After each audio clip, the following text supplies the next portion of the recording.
लेकिन माला बेचता नहीं था।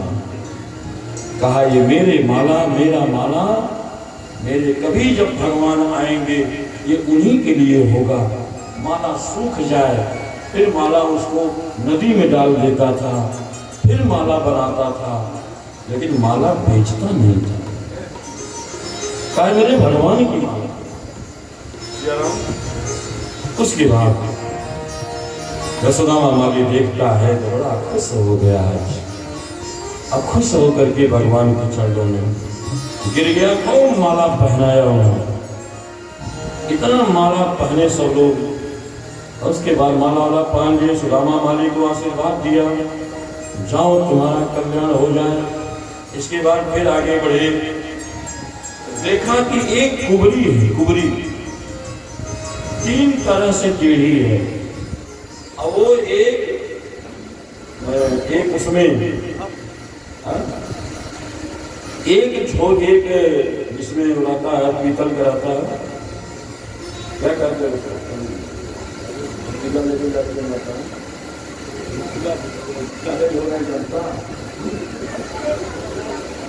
जब बोली तो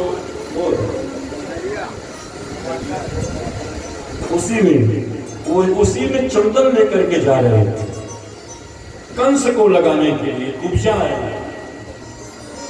वही कुब्जा है कुबरी मंथरा, जिसने कई को मारा, बुद्धि बदल करके और भगवान का वनवास करा दिया।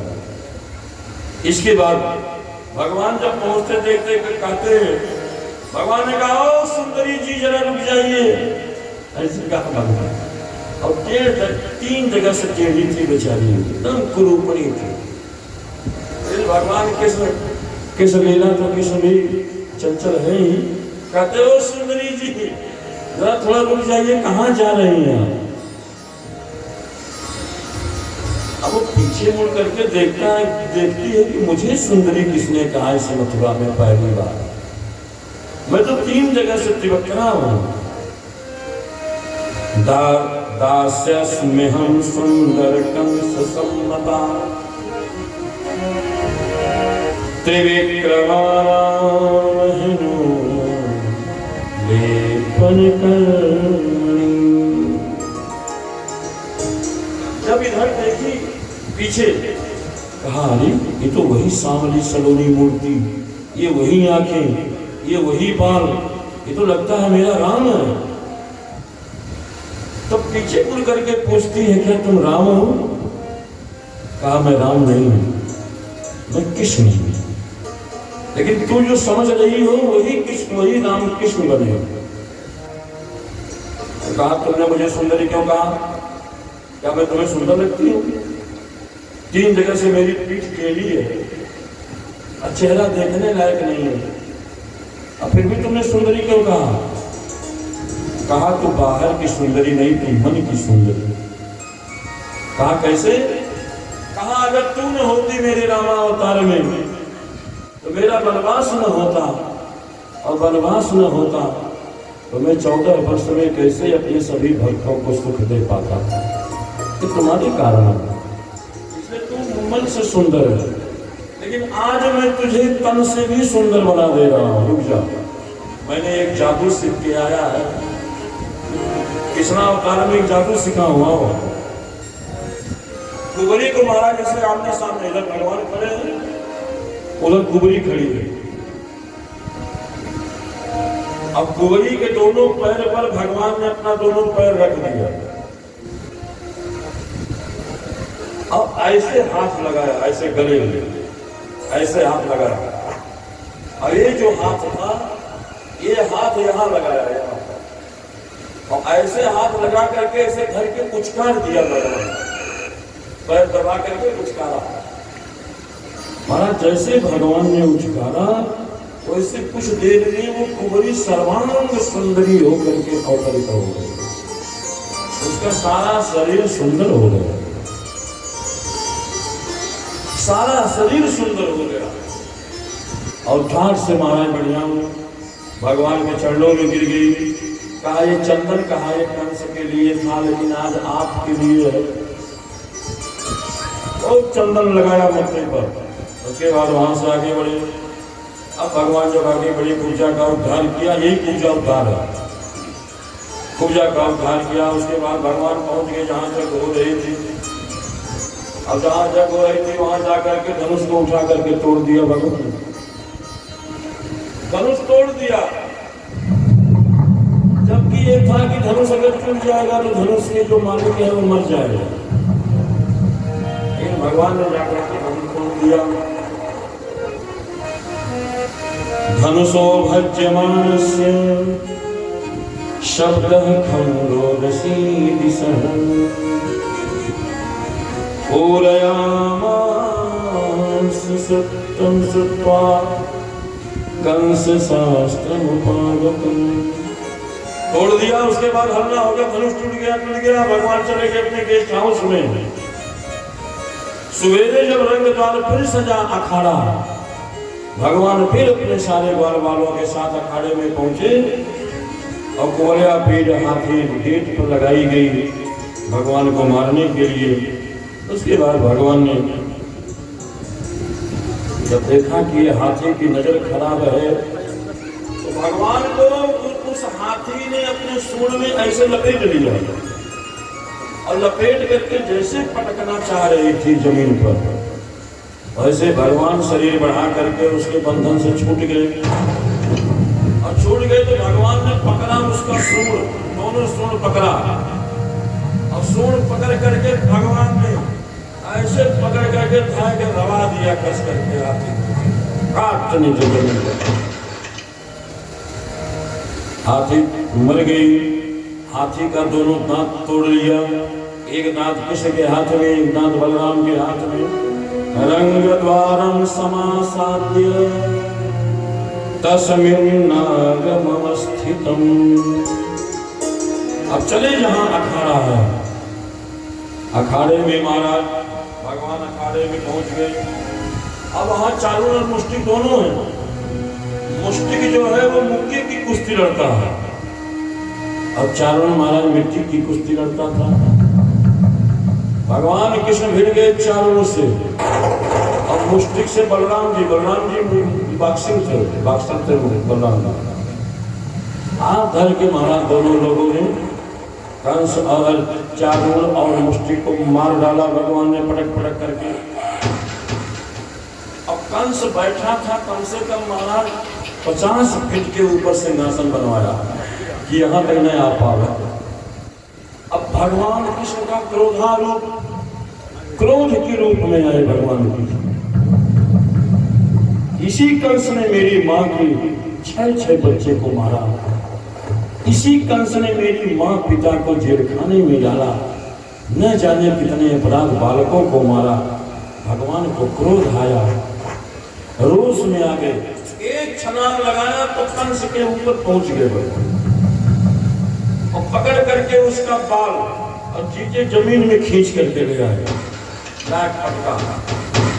अब मारते मारते मारते मारते ले गए विश्राम सागर और विश्राम घाट।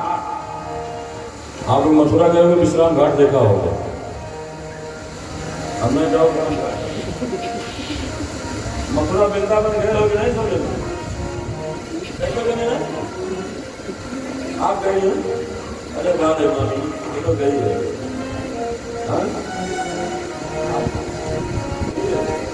अरे वाह, कितना अच्छा लगता है वृंदावन। वृंदावन में जाइए तो आज भी लगता है कि हाँ, यहाँ राधा रानी आज भी विराजमान है। भक्ति क्षेत्र निधि वन में चले जाइए घूमने के लिए, क्या आनंद आता है निधि वन में। गोवर्धन की परिक्रमा करिए बढ़िया ठाट से। बरसाने में जाइए राधा जी के यहाँ घूमिए। अब उसके बाद जो है बढ़िया ठाट से भगवान ने बस किया, पकड़ा कंस को ले आए नीचे। अब खींचते खींचते ले गए विश्राम घाट, लगभग 2 किलोमीटर है। अब फिर खींचते हुए कंस को ले आए राजसभा में और ला करके वहीं पर उसको मारा। जय जय सिया राम किया अपने मामा को। कहा कंस जैसा मामा न हो दुनिया में। जिसने अपनी बहन और अपने बेटे को मिलने के लिए तरसा दिया। भगवान कृष्ण का जन्म हुआ 11 बार, 11 वर्ष हो गए, अपनी मां देवकी से नहीं मिल पाएगा, न देवकी मिल पाएगी। अब एक बात सुन लीजिए, 11 वर्ष के पहले जो देवकी मैया के स्तन में दूध था, उस दूध को देवकी मैया ने आज 11 साल के बाद भी आज सजो करके रखी है कि मेरा कान्हा जब आएगा तो सबसे पहले मैं अपना दूध उसको पिलाऊंगी। जो दूध मैं आज तक सजो करके रखी हूं, अपने बेटे को पिला नहीं पाई, मैंने अपना वात्सल्य अपने बेटे को दिखा नहीं पाई। मेरा बेटा जब भी आएगा, भगवान से वरदान मांगा उन्होंने। भगवान ने कहा है देवकी मैया इतना दिन तक दूध कैसे रहेगा? देवकी ने कहा कि वो आप जानिए, अपना आपका काम है, लेकिन मेरा कान्हा जब मुझसे मिलने आए तब मेरे स्तन का दूध होना ही चाहिए। मैं अपने स्तन से अपने कृष्ण का दूध पान कराऊंगी, अपनी ममता को बिखेरूंगी। मेरे 6 बेटे मार दिए गए, मैंने कुछ नहीं आपसे कहा। हे मेरे प्रभु, एक बेटा मेरा दूसरे के यहां चला गया, एक बेटा दूसरे के यहां चला गया, मैंने कोई शिकायत नहीं की आपसे, अपने कर्मों पर रोती रही। लेकिन आज मेरी विनती है कि आज अगर मेरा कन्हैया आए तो मेरा दूध पिए, चाहे 6 साल के बाद आए।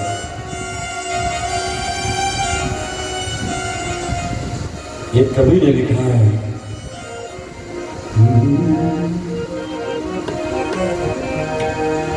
एक झोली में फूल खिले, एक झोली में कांटे,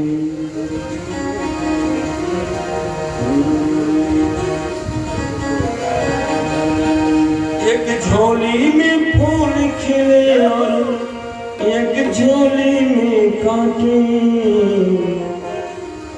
अरे कोई कारण होगा, अरे कोई कारण होगा, अरे कोई कारण होगा, अरे कोई कारण होगा।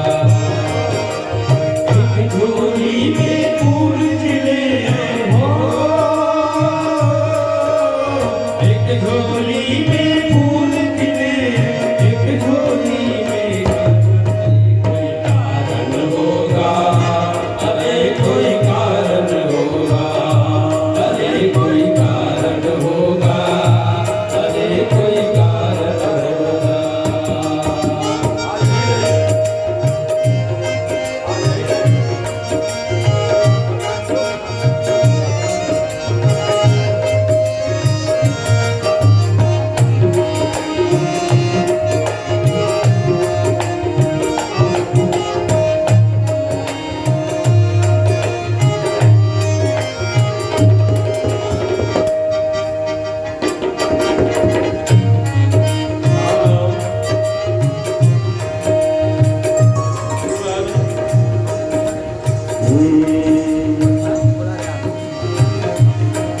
कोई कारण होगा, कोई कारण होगा, अरे कोई कारण होगा, अरे कोई कारण होगा।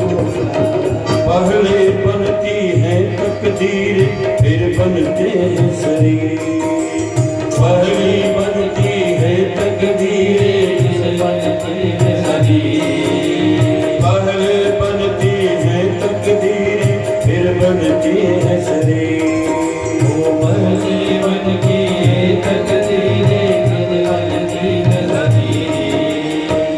कोई राजा कोई भिखारी, कोई राजा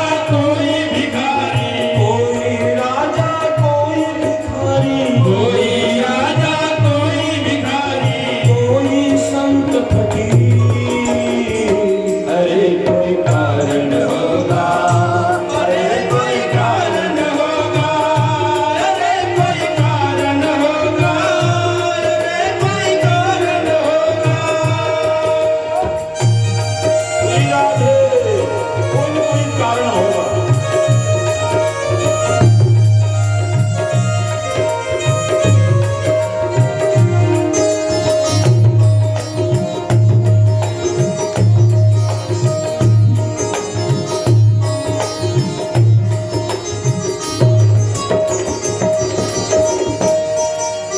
तन को बिस्तर मिल जाए पर नींद के पर से नैना, तन को बिस्तर मिल जाए और नींद के पर से नैना।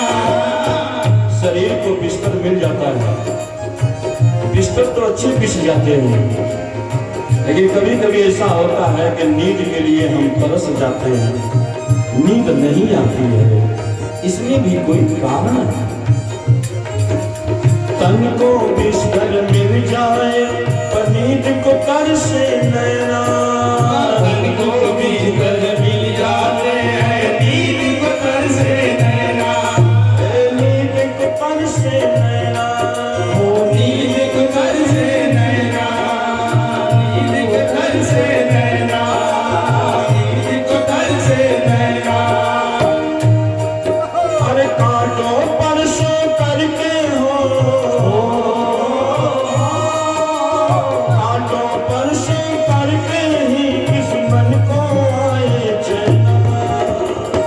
अरे कोई कारण होगा, अरे कोई कारण होगा, अरे कोई कारण होगा, अरे कोई कारण होगा, अरे कोई कारण होगा, अरे कोई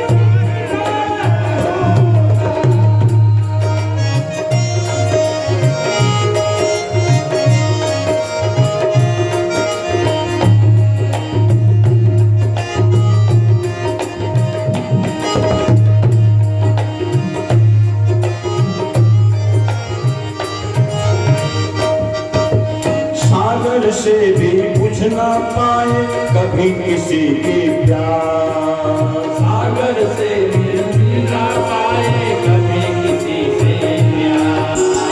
सागर से कभी प्यास नहीं बुझती क्योंकि सागर का जल खाना होता है, सागर का जल खाना है, प्यास नहीं बुझती। सागर से भी बुझ ना पाए कभी किसी की प्यास, सागर से भी बुझ ना पाए कभी किसी का प्यार, सागर से भी बुझ ना पाए कभी किसी से प्यार, सागर से भी बुझ ना पाए कभी किसी से प्यार। अरे कभी एक ही बूंद में, अरे कभी एक ही बूंद में भूली जाए अरे कोई कारण होगा, अरे कोई कारण होगा, अरे कोई कारण होगा, अरे कोई कारण होगा। एक झोली में फूल भरे, एक झोली में कांटे, एक झोली में फूल भरे, एक झोली में कांटे। कोई न कोई कारण है, तभी ऐसा होता है, क्योंकि बिना कारण के कार्य नहीं होते, इसलिए कोई न कोई कारण है। बोलो भद्रवत्सल भगवान की।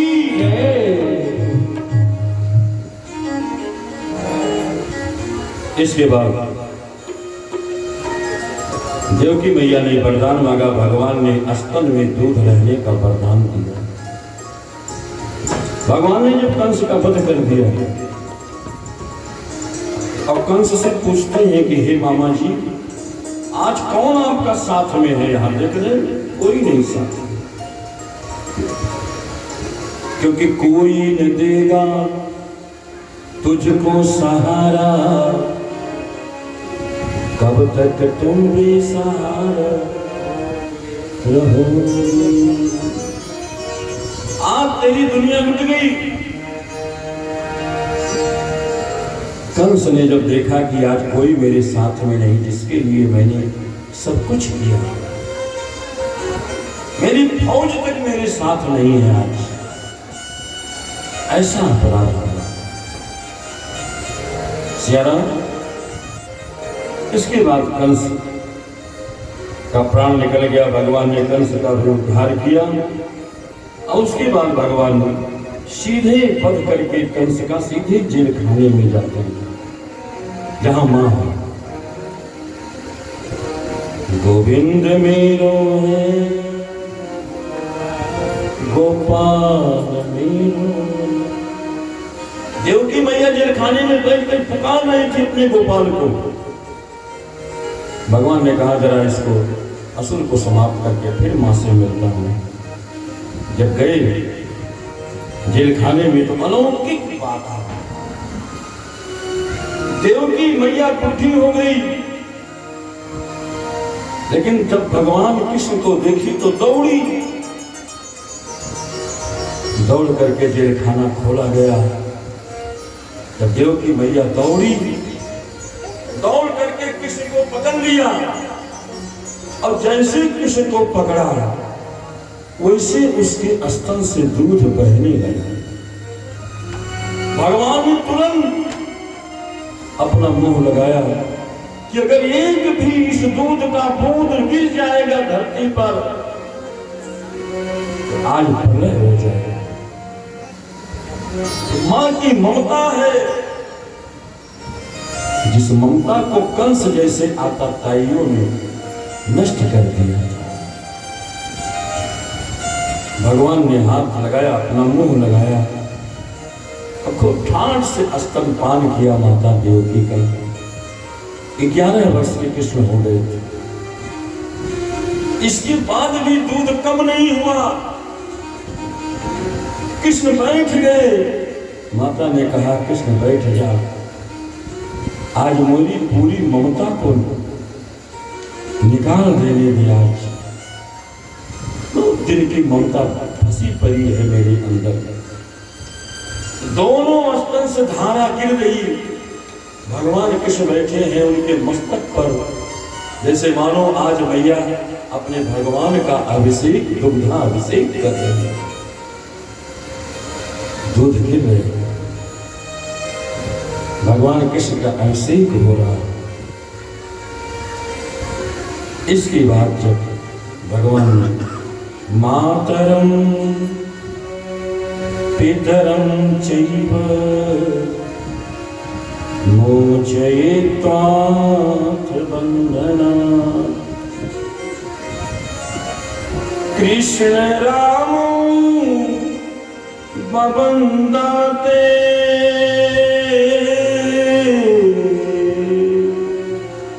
शिरसास प्रिस्य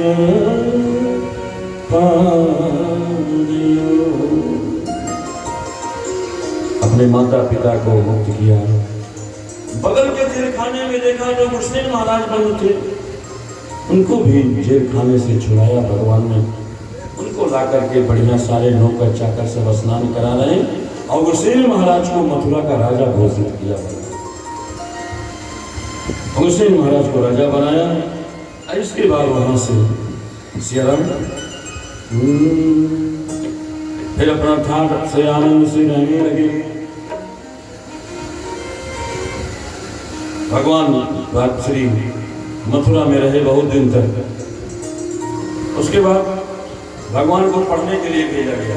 भगवान गए अपना पढ़ने लिखने के लिए। अल्पकाल विद्या सब आई, तब 11 वर्ष के बाद तब गए स्कूल में। संदीपनी महर्षि ने वहीं सुदामा का भी साथ मिला। सुदामा भी उनके मित्र बने और वहीं पर दोनों लोगों ने पढ़ा और इसके बाद फिर बहुत दिन तक रहने लगे। एक दिन गोपियों की बड़ी याद आई भगवान को और उनको याद जब आई तो बैठे थे और भगवान कृष्ण भगवान रो रहे थे अपने कमरे में। उसी समय श्री उद्धव जी महाराज पहुंचे थे। वृषणीनां प्रबलो मंत्री कृष्णस्य दैत्यः सखा शिष्यो बृहस्पति साक्षात् उद्धवो बुद्धिसत्तमः। उद्धव जी महाराज वहां पहुंचे। उद्धव जी ने कहा क्या बात है कृष्ण, क्या बात है, बड़ी याद तक चिंतित हो। आज मेरी गोपियों की याद आ रही है, जिन गोपियों के बिना मैं कभी रहता नहीं था।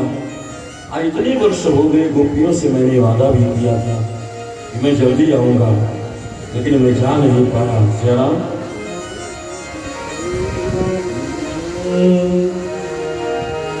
सारी गोपियां भगवान को पुकारती हैं, सारी गोपियों के लिए भगवान रोते हैं। यही है भक्ति का पराकाष्ठा। भक्ति जब पराकाष्ठा पर पहुंचती है, अपने उच्च शिखर पर पहुंचती है, तो वहां भक्त और भगवान दोनों होते हैं, बाकी दुनिया का कोई नहीं।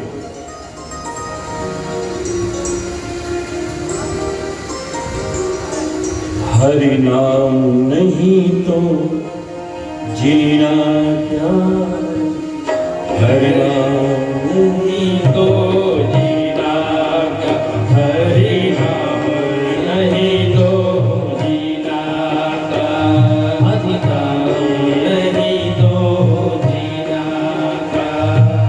अमृत है हरि नाम जगत में, अमृत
इस तरह से सारी गोपियां भगवान के, तो भक्ति का जब पराकाष्ठा बढ़ता है तो भक्त और भगवान दोनों नहीं रह पाते, दोनों में एक अनिमिता होती है। इस तरह से उद्धव जी महाराज से भगवान कहते हैं कि हे उद्धव, मैं गोपियों के बिना नहीं रह सकता। उद्धव जी महाराज कहे, आप कैसे भगवान, आप तो भगवान हो, आपके अंदर कहाँ दुख और कहाँ सुख, कहाँ ये कहाँ वो, दुनिया भर का भाषण दिए उद्धव जी महाराज। उद्धव जी महाराज को भगवान ने जब समझाया, कहा ये मेरे समझाने से नहीं मानेंगे, इनको भेजो, गोपियों के यहाँ इनको भेजा जाए, तब ये समझ में आएगा कि क्या है भक्ति, क्या है ज्ञान, क्या है। देखिए, भगवान के पास जाने के लिए तीन रास्ते हैं, तीन रास्ते। एक भक्ति का मार्ग है जिसको उपासना मार्ग कहते हैं, एक ज्ञान का मार्ग है और एक कर्मकांड का मार्ग। कर्मकांड ज्ञान, उपासना, उपासना ही भक्ति है। ये तीन मार्ग से आपको जाने का विधान है। लेकिन तीन रास्ते में दो रास्ते बड़े कठिन हैं। उपासना, कर्मकांड और ज्ञान मार्ग। एक ही रास्ता ऐसा बचता है जो भगवान के यहाँ जाने में थोड़ा सुगम है, जल्दी पहुंच जाता है। श्रीराम। इसके बाद श्री उद्धव जी महाराज ने, जब भगवान कृष्ण ने कहा कि इनको भेजो, अब उद्धव जी महाराज जाते हैं। कहा अरे अभी हम आप कृष्ण शांत रहो, मैं जाकर के गोपियों को समझाऊंगा, कोई आपको याद नहीं करेगा, आपको चिंता करने की जरूरत नहीं है। अब उद्धव जी महाराज निकले। अब उद्धव जी का प्रसंग तो लंबा है, अगर उद्धव जी का चरित्र कहा जाए तो कम से कम 2 घंटे का चरित्र है। कि हम थोड़ी देर में आपको निपटा देते हैं इसको, क्योंकि आज मैं चाह रहा था रुक्मिणी जी की शादी तक पहुंचने के लिए, नहीं लगता आज लगन नहीं है। आज लगन है कि नहीं? श्रीराम। रुक्मिणी जी का विवाह श्री उद्धव जी महाराज जाते हैं। चलिए यहां तक देखते हैं। उद्धव जी महाराज जब गए ब्रज में, थोड़ा अस्थिर होकर के तैयार न लीजिएगा।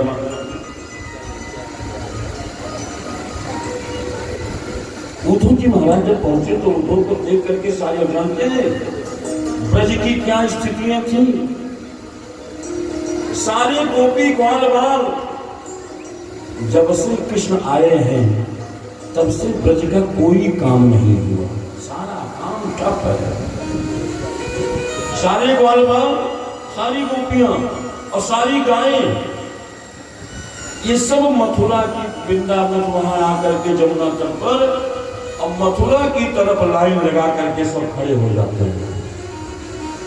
सारी गोपियां भी उधर ही देखती, ग्वाल बाल भी उधर ही देखते, सारी गौएं उधर ही ताकती कि इधर मेरा कृष्ण गया है। दोपहर हो जाता, नहीं आए, शाम हो गई, नहीं आए, फिर वो लोग लौट आते और फिर सवेरे वहीं निकल जाते सूर्योदय पे। यही उनकी कहानी रह गई सारे बाल बालों गोपियों की। उद्धव जी महाराज जब गए तो उद्धव जी गए तो उद्धव जी को देख करके उन लोगों ने सोचा कि लगता है ये मेरा कृष्ण आ गया।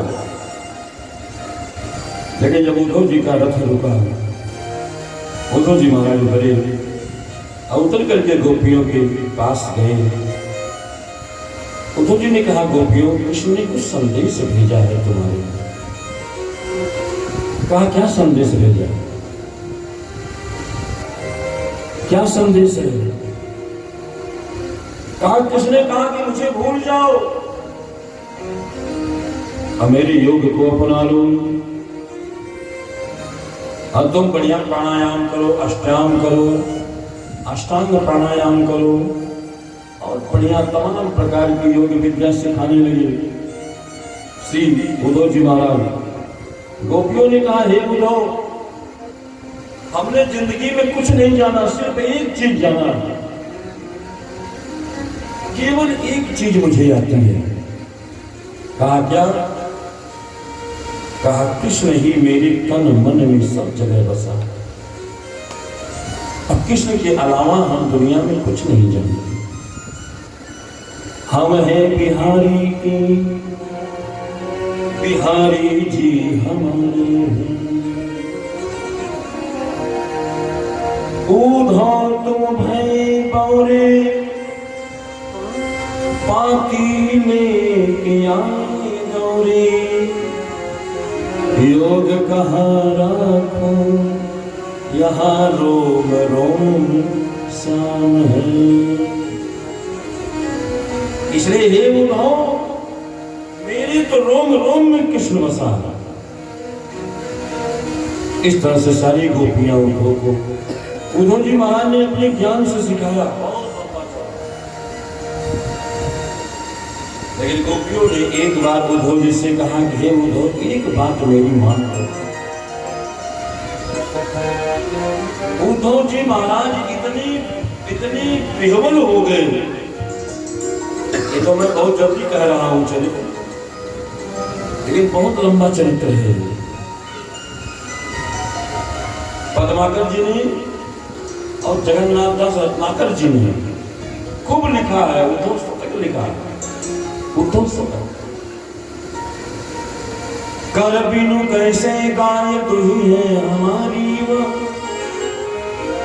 ये जगन्नाथ दास रत्नाकर जी ने लिखा अपने उद्धव शतक में कि गोपियां कहती हैं उद्धव से कि हे उद्धव, तुम्हारे भगवान के पास न आंख है, न नाक है, न कान है, न पैर है, लेकिन मुझे तो ऐसा भगवान चाहिए जो मेरे यहाँ आकर के मेरे गौशाले में गायें दूहता हो, मेरे गोबर उठाता हो, मेरी चुनरी सूख जाए उसको ला करके मुझे देता हो। मुझे तो ऐसा भगवान चाहिए। कर बिनु कैसे गाए तू ही है हमारी वो, पद बिनु कैसे नाच थिर की दिखाई है। श्याम खान गोपिन के, ये पद्माकर ने लिखा है, खान गोपिन के प्रेम बयन, सुनि गोपिन के प्रेम बयन, नेम उद्धव को भूलो, गावत गुण गोपाल हिरत कुंजन मह फूलो, खन गोपिन के पद पर धन्य सोई है नीम, धाई धाई दृग भेटही उद्धव छाके प्रेम। गोपियों ने कहा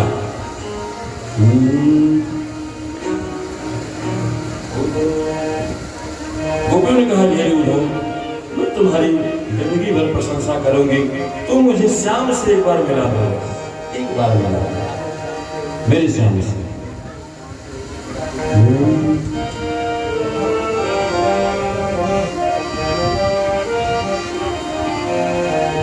मिला दो श्याम से उद्धव, जय हो तेरा गुण हम भी गाएंगे।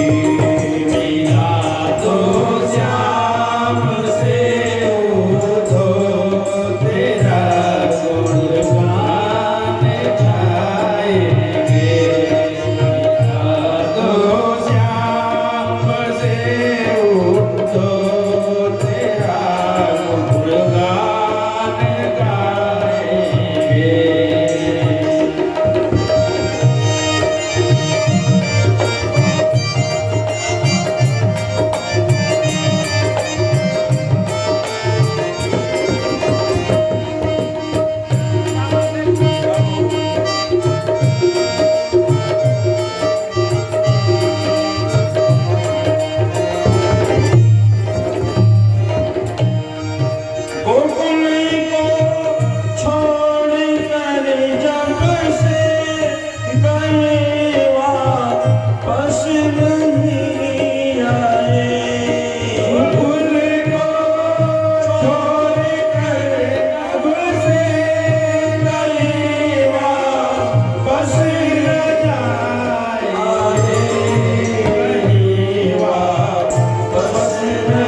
क्या मुझसे खता हुई?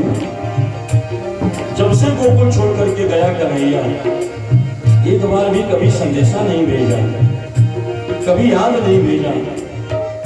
हम लोग दिनों रात उसकी चिंतन करते हैं, कैसा होगा, किस तरह होगा, उसने क्यों नहीं भेजा? प्रीत हमसे लगा करके विसारा नंद नंदन ने, प्रीत हमसे लगा करके विसारा नंद नंदन से, प्रीत हमसे लगा करके विसारा नंद नंदन से, विसारा नंद नंदन ने। चरण में शीश धर के, चरण में शीश धर के, हमें उनको मनाएंगे। चरण में शीश धर के, हमें उनको मनाएंगे। यादों शाम से उठो, तेरा नूर हम दिखाएंगे।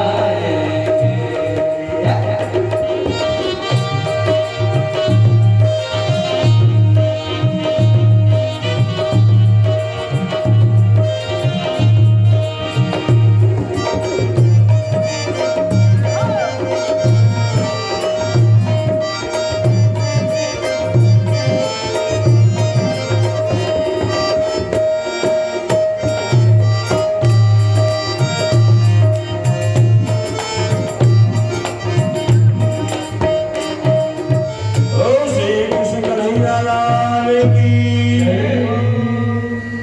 हे उद्धव, उद्धव मन न भय 10-20। मेरा मन 10-20 मन नहीं है कि एक मन से तुम्हारे गुण को रखूं, अब एक मन हम लोग अपने श्याम को रखो। हे उद्धव मन न भय 10-20। एक हुतो सो गयो श्याम संग, को आराधे ईश। इंद्रिय शिथिल भई के सौ बिन, जो देहि बिन शीस। आशा लगी रहत तन श्वासा। हे उद्धव, एक आशा में हम सारी गोपियां जी रहे हैं, केवल आशा में हम सारी गोपियां उसी की आशा में जी रही हैं। आशा लगी रहत तन श्वासा, जियो कोट बही। तुम सो सखा श्याम सुंदर के, तुम तो सखा श्याम सुंदर के, सकल जोग के सूरदास वारस की महिमा। जो पूछो जगदीश। उद्धव मन न भय 10-20। मेरा मन 10-20 नहीं। क्या इस तरह से उद्धव परसों परसों कह श्याम गए, अब बीत गए कितने परसों। परसों कह के गए नहीं भैया, परसों आ जाए, गोपियां परसों आ जाएंगे, ऐसा कह करके गए। लेकिन परसों कई बार बीत गया परसों। परसों परसों कह श्याम गए, अब बीत गए कितने परसों। परसों नहीं आवत क्या सजनी, अब बीत गए कितने बरसों, परसों से बरसों बीत गए, लेकिन महाराज आते नहीं हैं। तमाम संवाद होगा और तमाम संवाद में उद्धव जी महाराज गए अरे जमुना जी में स्नान करने। अब स्नान करके जब बाहर आए उद्धव जी महाराज ने अंदर में तो देखा, अंदर में ही उनको पूरा दर्शन हो गया गोपियों के प्रेम का। जब दर्शन करके आए तो एक श्याम गोपियों ने एक गीत गाया है जिसका नाम है भ्रमर गीत। भ्रमर गीत में एक भौरे को उद्देश्य करके गोपियों ने कम से कम 10 श्लोकों में भगवान कृष्ण की उलाहना दिया है उद्धव को। इसी को भागवत में भ्रमर गीत कहते हैं। मधुपति तव बंधो मातृसाई, कहा हे भौरे, हे काले काले जितने हैं बड़े काले काले ठीक नहीं हैं, ये बड़े महाराज वादा करके मुकरते हैं। तमाम प्रकार के गीत गाया है। गोपियों ने उद्धव से कहा है, उद्धव जाकर के मेरे नंद नंदन से कहना सारी गोपियों के चरणों में गिरे हैं उद्धव जी।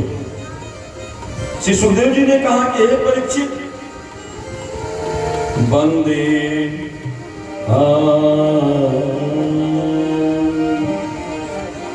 वंदे नंद ब्रजस्विना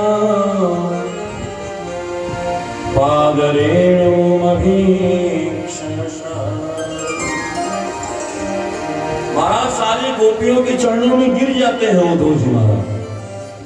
ये भक्ति का प्रभाव है। जिस भक्ति के आज भक्ति ने ज्ञान को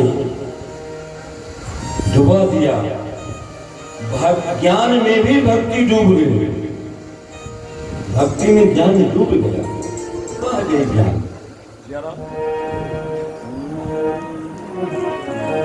गोविंद बोलो हरि गोपाल बोलो, गोविंद बोलो हरि गोपाल बोलो, गोविंद बोलो हरि गोपाल बोलो, गोविंद बोलो हरि गोपाल बोलो, राधे रमण हरि गोपाल बोलो, राधा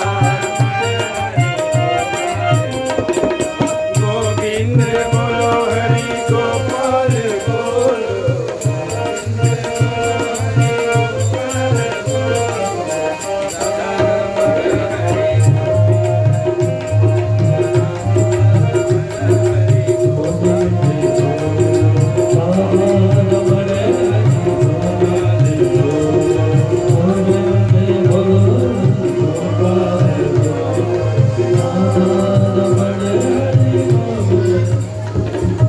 गोविंद भगवान की जय हो। इसके बाद उद्धव जी महाराज को सब लोगों ने विदा किया वहां से। उद्धव जी महाराज आए भगवान के यहाँ, मथुरा में आकर के सारी खबर बताए, सारे संदेशा बताए। अथ गोपीर अनुग्रहात् यशोदाम नंदमेव च। अब उन्होंने कहा कि अब तुम पारंगत हो गए। भगवान कृष्ण ने कहा कि अब तुम पास हो गए, चलो। इसके बाद एक उत्तरार्ध समाप्त होता है और यहाँ से फिर दशम स्कंद के उत्तरार्ध में कथा पहुँचती है। अब उसके बाद जब कंस मर गया तो उसके 2 पत्नी थी, अस्थि और प्राप्ति। दोनों जरासंध की बेटी थी। जरासंध के दामाद थे कंस। जरासंध के घर पहुँच गई। अब जरासंध ने मारा। जरासंध ने कई बार आक्रमण करवाया मथुरा पर, और जब पूरा आक्रमण हो गया, आक्रमण जब हो गया, अंतिम आक्रमण जब था तो दाऊ भगवान ने बलराम जी से भगवान कृष्ण ने कहा, दाऊ भैया चलो भाग चलो। फिर भगवान ने अपने विश्वकर्मा को आदेश दिया कि मेरी एक नई पुरी का निर्माण किया जाए जहाँ कोई व्यवधान न पहुँचे। समुद्र के बीच में भगवान की द्वारिकापुरी का निर्माण हुआ। उसी द्वारिकापुरी में भगवान ने अपने सारे मथुरा वासियों को अपनी योग माया से सबको भेज दिया द्वारिकापुरी। सारे लोग चले गए और अपने जब बाहर निकले तब महाराज काल जवन ने खदेड़ा। और काल जवन ने जब पीछा किया तो वहां पर उसका बदौला मुचकुंद जी महाराज के देखने से ही चल गया। उसका भी तमाम प्रकार का नाश हो गया। और इधर भगवान श्री कृष्ण जब बड़े हो गए, बलराम जी बड़ी हो गई, बलराम जी बड़े हो गए। भगवान अच्छा जब बड़े लड़के बड़े हो जाते हैं 20-22 साल के ऊपर जब होने लगते हैं तो महतारी बाप को चिंता हो जाती है उनकी शादी की। अब शादी के लिए तो बड़ा ललायत रहते हैं, शादी हुई है मुझे बताओ जल्दी। पतो हुआ ये सास लोग पतो के लिए बड़ा कामना करती है हमारी पतो अच्छी आ जाए।